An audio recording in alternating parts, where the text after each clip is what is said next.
নমস্কার। আগের ভিডিওতে আমি আলোচনা করেছি কেস টেকিং এর প্রথম যে পার্ট সেটি, অর্থাৎ সিমটমকে সঠিকভাবে মোর অর লেস কমপ্লিট করতে হবে। সেকেন্ড যে পার্ট হলো সেটি হলো জেনারেটিস। জেনারেটিস বলতে আমরা কি বোঝাই, আমি সহজ ভাষায় আপনাদেরকে বুঝিয়ে বলি।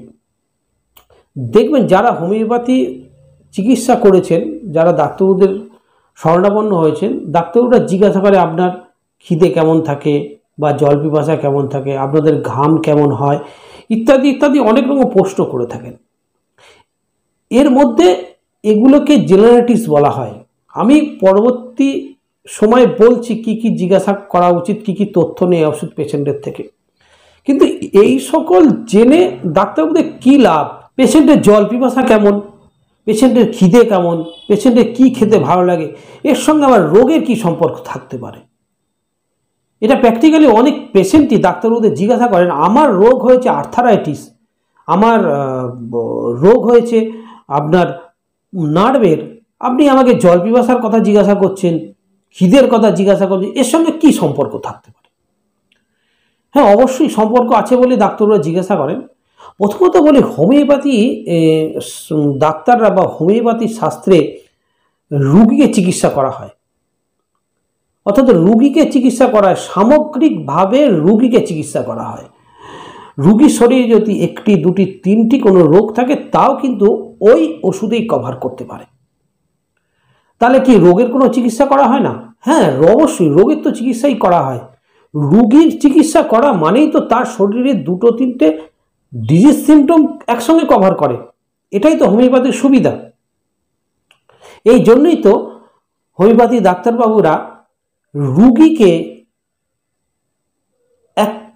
তার যে চরিত্র, রুগীর যে চরিত্র ওষুধের চরিত্রের সঙ্গে মেলাবার জন্য এই প্রশ্নগুলো করে থাকেন। অর্থাৎ পেশেন্টের পার্সোনালিটি জিজ্ঞাসা করা হয়, তার ব্যক্তিত্ব, তার চরিত্র সম্পর্কে জিজ্ঞাসা করা হয়, ওষুধের চরিত্রের সঙ্গে রুগীর চরিত্র মেলাবার জন্য এই সকল প্রশ্ন করা হয়। অর্থাৎ পেশেন্টকে রুগীর চিকিৎসা করা হয়। হোমিওপ্যাথিক শাস্ত্রে এক কথা হলো রুগীর চিকিৎসা করা হয়।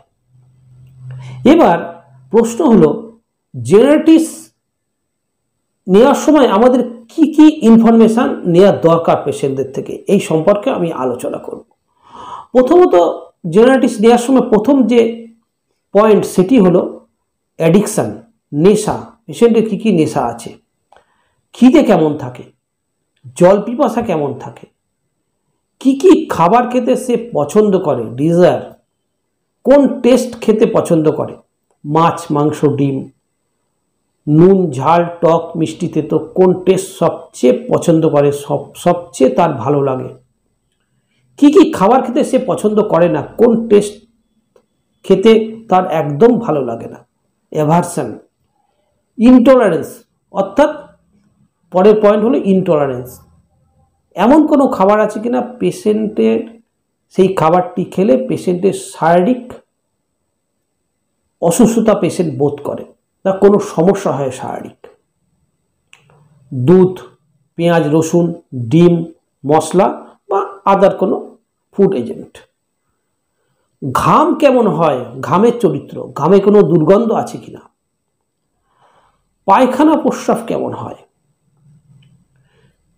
স্যালাইভেশন, রাত্রে শোয়ার সময় বা ঘুমিয়ে পড়ার পর পেশেন্টের মুখ দিয়ে লালা পড়ে কিনা, সেই লালাটা খুব আঠালো কিনা, গালে দাগ লেগে যায় কিনা, বা বালিশে পড়লে যেখানে পড়ে সেখানটা মার দেওয়ার মতো শক্ত হয়ে যায় কিনা, এই সকল তথ্য নিতে হবে।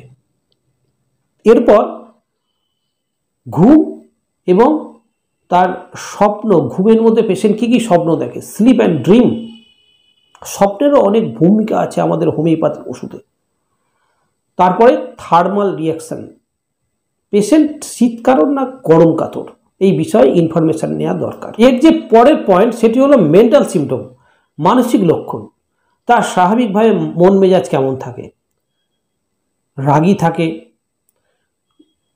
আনন্দপূর্ণ থাকে সবসময় মনটি, না উদাসীন, না সবসময় ডিপ্রেশনে ভরা মন মরা ভাব থাকে, রাগ মেজাজ কেমন, সান্ত্বনা দিলে বা বোঝালে রাগ কমে যায় না, তৎক্ষণাৎ আরও বাড়ে, কথায় কথায় রাগ হয়। রাগ বা ঝগড়ার মধ্যে কোনো তার মনের মধ্যে বাজে চিন্তার উদয় হয় কিনা সেই সম্পর্কে তথ্য নেওয়া দরকার। রাগের মধ্যে কথায় কথায় রাগের মধ্যে তার বাড়ি সংসার ছেড়ে দেওয়ার চিন্তা করে কিনা, সুইসাইড করার চিন্তা করে কিনা বা ইত্যাদি অনেক মানসিক সিমটম নেওয়া উচিত। এই সকল তথ্য পেশেন্টের কাছ থেকে নিতে হয়, জেনারেলিস্ট নিতে হয়। নেওয়ার পরে আরও অন্যান্য পয়েন্ট আছে, আমি পরবর্তী ভিডিওগুলোতে আলোচনা করব, নিয়ে তবে একটা সঠিকভাবে রেমেডি সিলেকশন করা সম্ভব হয়। দর্শক বন্ধু, এই ছিল আজকে আমার ভিডিও। সবাই ভালো থাকবেন, ধন্যবাদ।